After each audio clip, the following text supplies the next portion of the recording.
GRT at the time of this recording is giving us a bit of a breakdown move after an aggressive bounce to the upside after we continued to hold within our key area of support between the 0.1951 and the 0.209,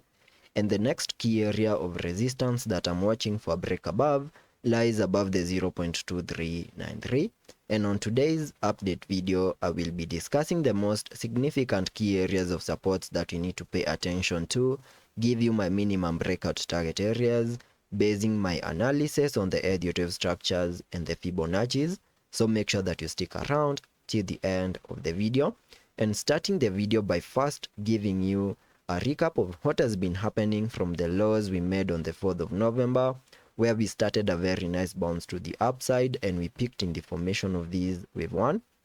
So a pullback in the formation of these wave 2, a bounce in a wave 3, a wave 4, and then finally peaked in the formation of these wave 5, giving us a high above the 0.35. And that 5 wave structure to the upside completed the formation of these larger additive count 1. And having peaked in the formation of that first wave, I was expecting a bit of a breakdown move in the formation of these larger additive count 2, whose minimum target areas I came up with by connecting the fibs from the low of the first wave to the high of these wave 1, and that gave me a minimum pullback target area between the fib level 0.382 and the 78,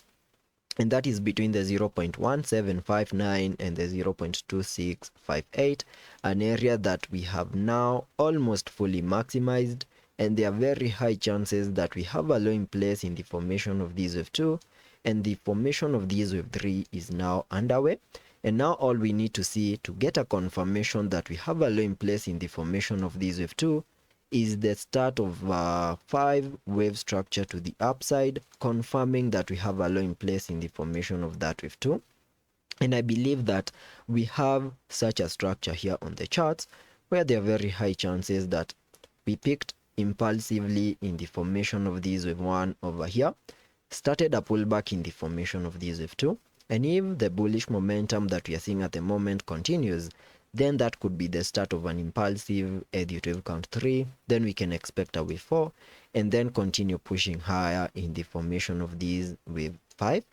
and that once that plays out, then we can continue expecting higher prices in the formation of these larger additive count 3. I also need to focus a little bit on the short-term price action by focusing on the 1 hour time frame, where you can see that from the lows we made yesterday, we have been seeing a very nice bounce to the upside in a move that has now peaked above the 0.2268, and there are very high chances that in the next coming hours we might see a little bit of a pullback. So using the Fibonacci, connecting the fibs from the lows we made yesterday to the high above the 0.226, we can get a minimum target area for that pullback. Also an area that we need to pay attention to, because the area should also act as support, and that lies between the fib level 0.382 and the 618, and that is between the 0.2148 and the 0.274.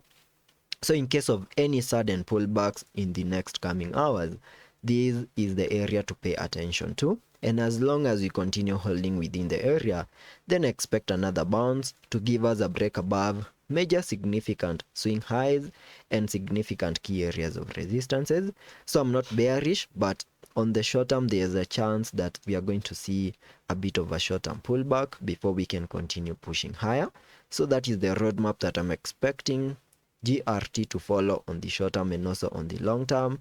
And let's be patient and see how that plays out, and I will ensure you stay up to date.